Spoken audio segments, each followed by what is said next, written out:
Hello, let us dive into paper pencil journaling. Why does Heather do this? What benefit do I get out of doing it?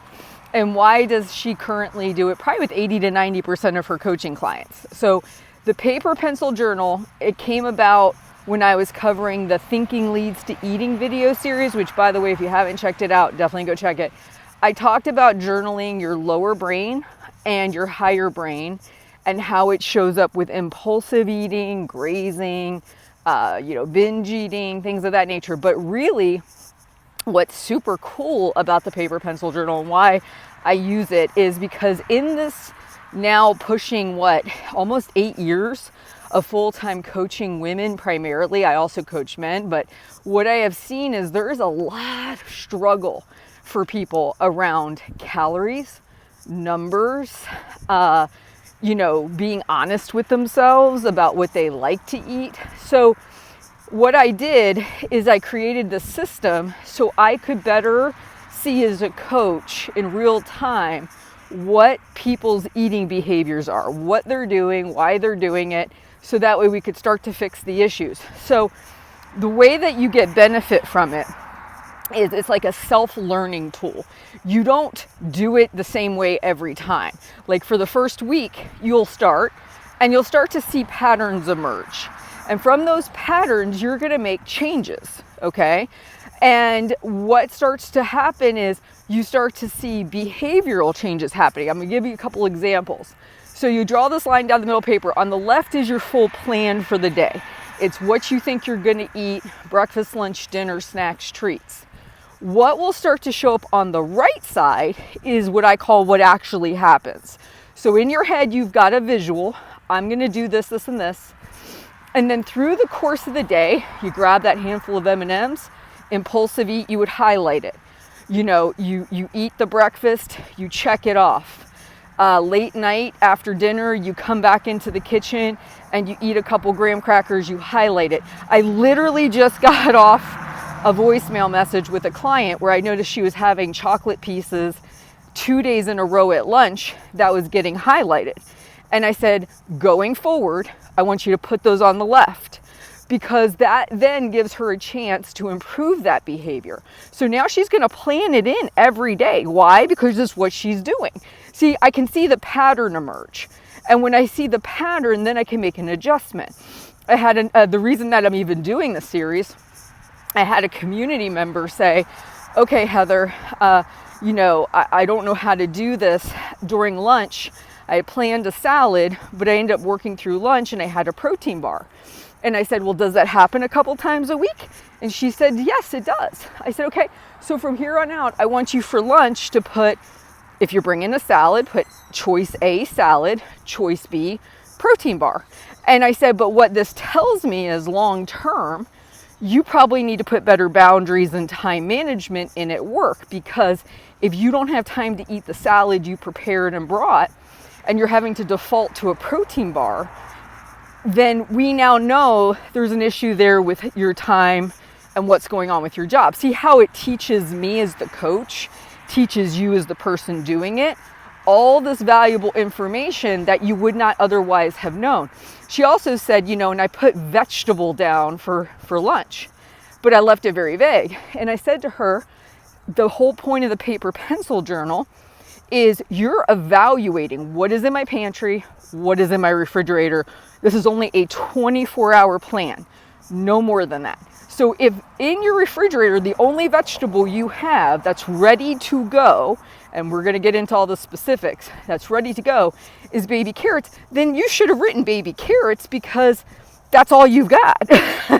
Like, there's not a mysterious vegetable that's going to show up in your house at 8 o'clock in the morning when you're putting this plan together and be prepared and ready to go, right? Like, we have to get better at being honest with ourselves, looking at what's coming up for the day, what food do you have on hand, and like what your actual behaviors are with food. So this is why the paper pencil journal is so helpful, because we're focusing on habits and behaviors first. Then what I have my clients do is take that information the next day, if they feel like they can handle calories, and they'll plug all that information into a MyFitnessPal, a Lose It, Chronometer, whatever, and they get the calorie amount for that day. But why this looks so wildly different from just tracking calories? In the time that I have done this, I have watched people manipulate calories like crazy to make them work for the day. So here's somebody who's impulsively eating.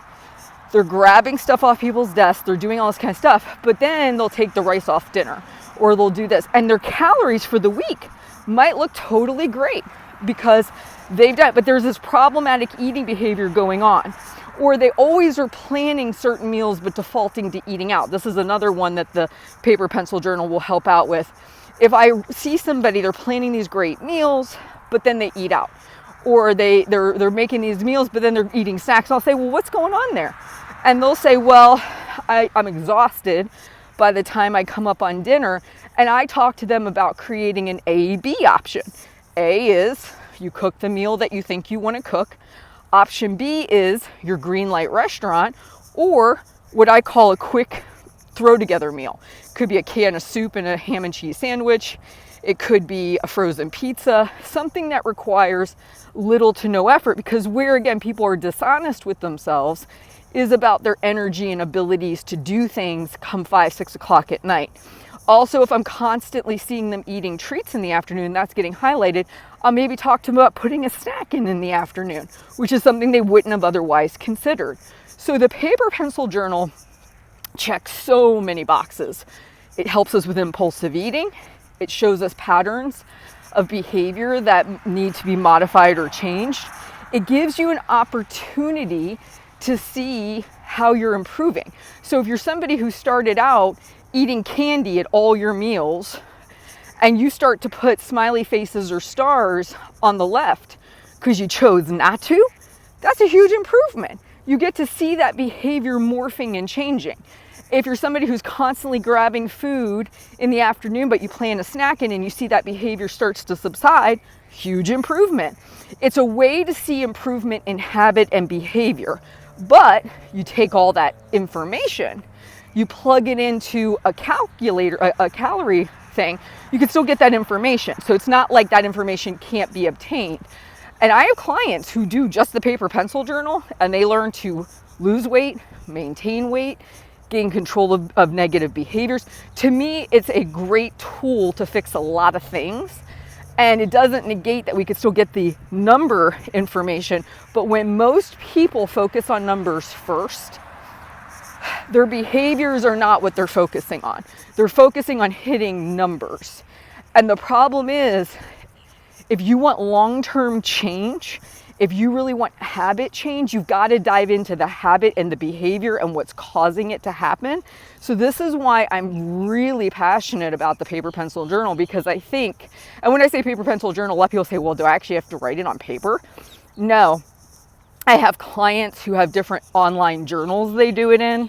I have other clients who use an Excel spreadsheet and they create a mock version of it in there. So you can be creative with it, but it ultimately needs to be a way for you to plan out the 24 hours, have a place to mark off what you're eating when changes occur, have a place to keep notes. And then, like I said, if you want the number data, you would put it in the next day so you're not totally weirded out by the calories, and then you're starting to make poor decisions in that 24 hours. So that's kind of the premise. That's why I do it. That's the kind of benefit I see people getting from doing it. And then in the next couple videos, I'm going to actually talk to you about how to set yours up, and I'm going to talk to you about the common pitfalls I see most people fall into, or the questions I tend to get, which is why I'm putting this series together. All right, guys, I hope that was helpful. I will talk to you soon. Take care. Bye-bye.